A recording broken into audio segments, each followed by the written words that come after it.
nailabas ko din sa SMNI. Yun yung partnership ng matagal na paglaban sa komunista.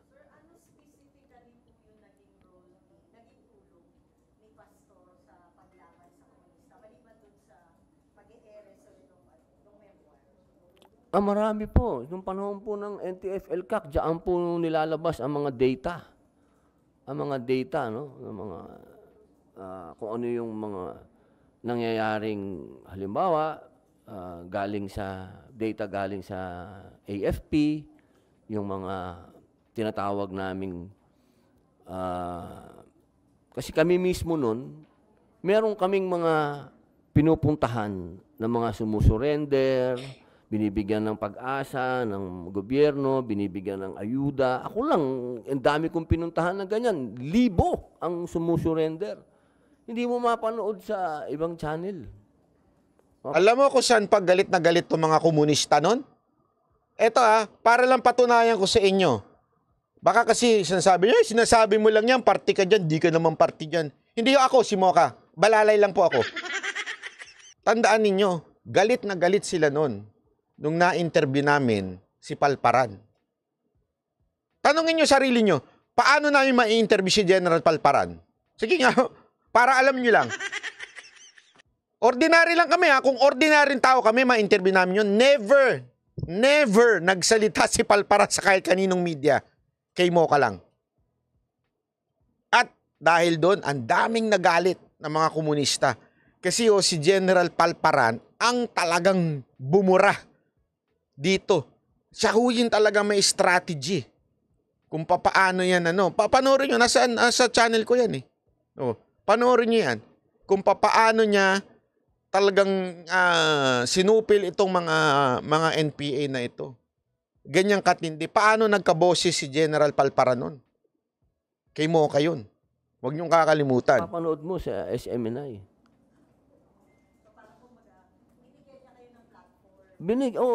Napakahalaga nun.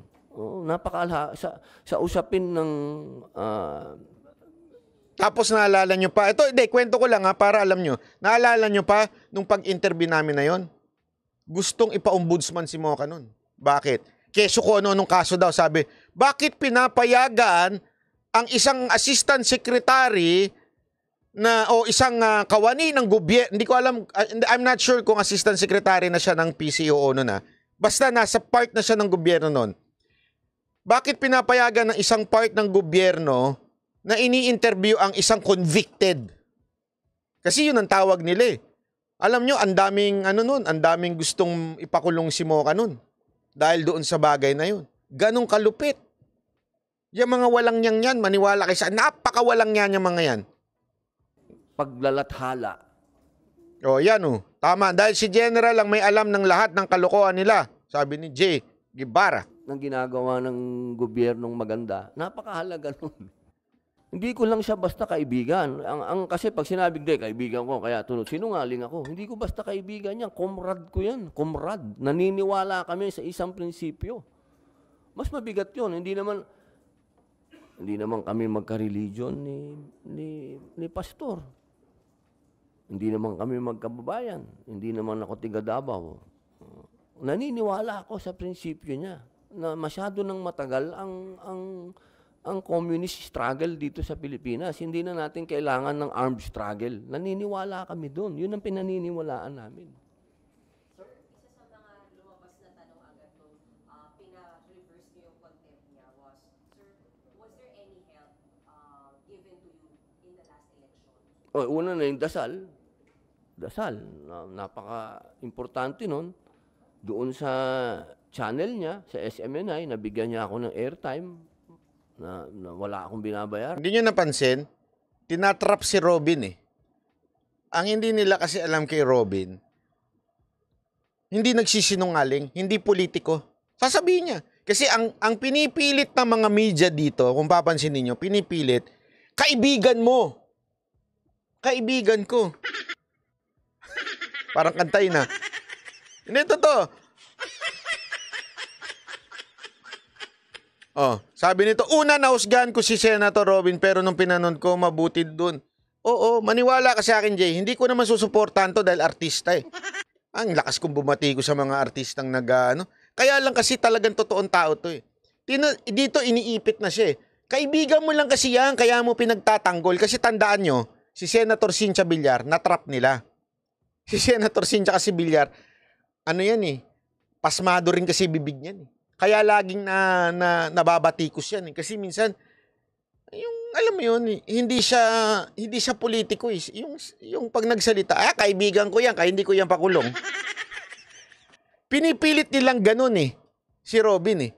Kaya nga sinabi niyan, derechuhan eh. Hindi ko yan kaibigan lang, comrade ko yan.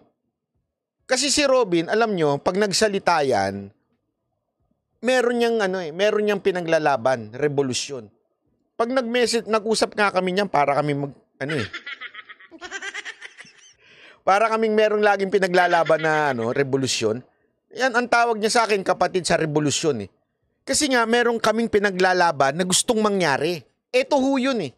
Yun ding pinaglalaban ni Kibuloy. Ulitin ko ilang beses ko pong binatiko si Kibuloy sa channel na to. Lahat ng banateros alam nyo ho yan. Pagdating sa reliyon, tinatawanan ko po si Kibuloy. Alam nyo ho yan, ilang beses kong ginawa yan. Pero pagdating ho sa pinaglalaban sa politika, marami ho kaming pinagkapareho. Isa na ho dito tong laban sa mga NPA na to. Eto, tinatrap na siya na, di ba kaibigan mo lang yan, kaya mo naman talaga pinagtatanggol yan. Eto, diniretso siya.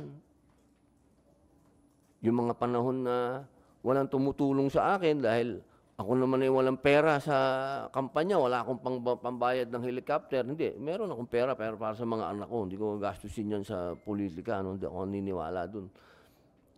Yung helicopter niya, pinahihiram niya sa akin, yung mga ganong klaseng pabor.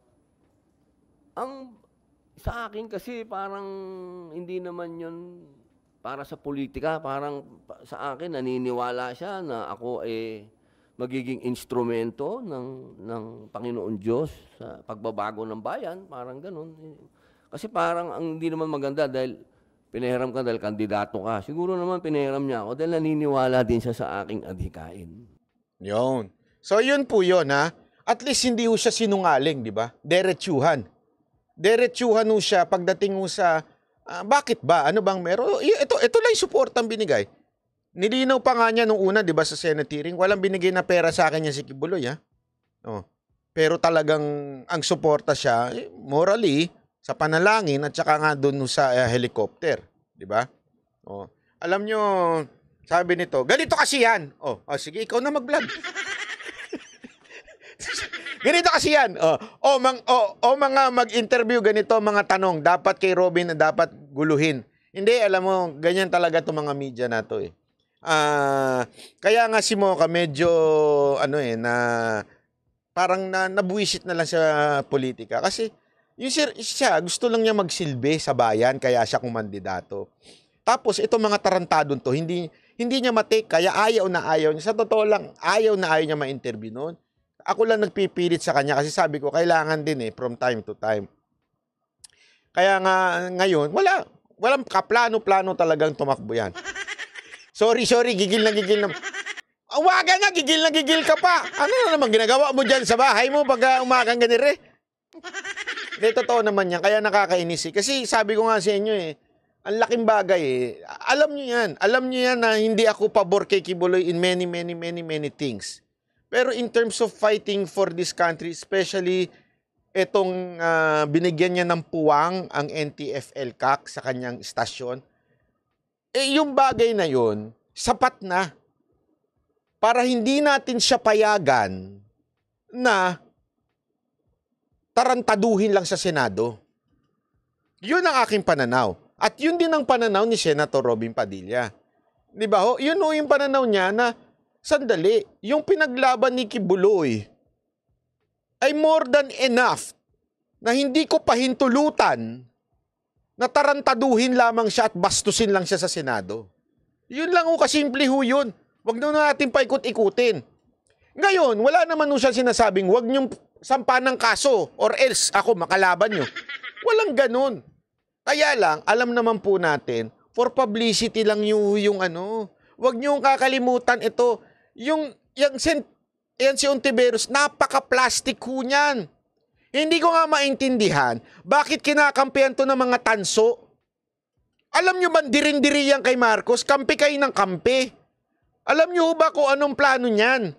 Lumaban yan sa national, tandaan nyo, dahil wala nang oposisyon ngayon. Siya na lang ang oposisyon. Ipupusta ko sa inyo, kakandidato yan someday, national. Lalaban yan for opposition. Si Lenny, wala na, na-shoot na sa inodoro yun. Tandaan ninyo to ha, sa kasaysayan ng Pilipinas. Pag natalo na, napakahirap ng umulit sa pagtakbo ng presidente. Lalong-lalo na kung ikaw ay nagpahinga ng sobrang tagal at walang ginagawa. It's really not possible for you. Okay, you may have clout na tinatawag, mga pinklawan, ganyan-ganyan. Pero remember, yung mga politikong kakarga sa'yo sa mga probinsya, wala na. Tandaan mo yan, napaka-selfish na mga politiko sa probinsya. Hindi na sila nakinabang sa'yo eh. So hindi ka na nila ikakampanya. Tandaan nyo yan.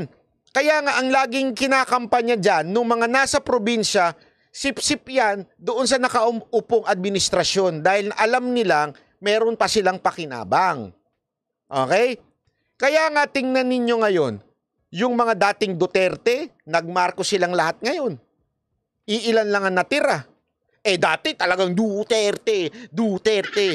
O ngayon wala, iilan na lang sila. Kasi nga po, ganyan no ang mga politiko. Ngayon, kailangan pa rin ng oposisyon. Sa tingin ninyo, sino ang lalaban sa oposisyon? Si Tulfo? Hindi oposisyon si Tulfo. Walang iba kung hindi. Si Ontiveros. Sila Drilon? Baka hindi na manalo yung sa Senate eh. Di ba? Kaya yan nga hindi ko maintindihan dito sa mga tanso eh. Yung mga loyalistang napanis na nabulok na utak. Yan yung mga kinakampihan nyo ngayon.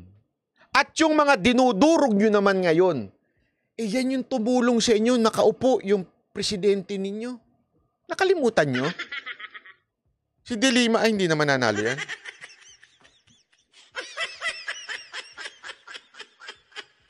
Ang talagang kaya nga hindi niyo napansin si Ontiveros ang ingay, blah, blah, blah, blah, blah, blah. Wala. Daldal ng daldal, lahat na lang pinakailaman, lahat ng relihiyon pinakailaman. 'Di ba? Oh. Fighter kunwari, ganyan. Ipupusta ko sa inyo, ipapuputol ko tong napakalaki kong pagka hindi ko mandidato yan na national. Oh, pusta tayo.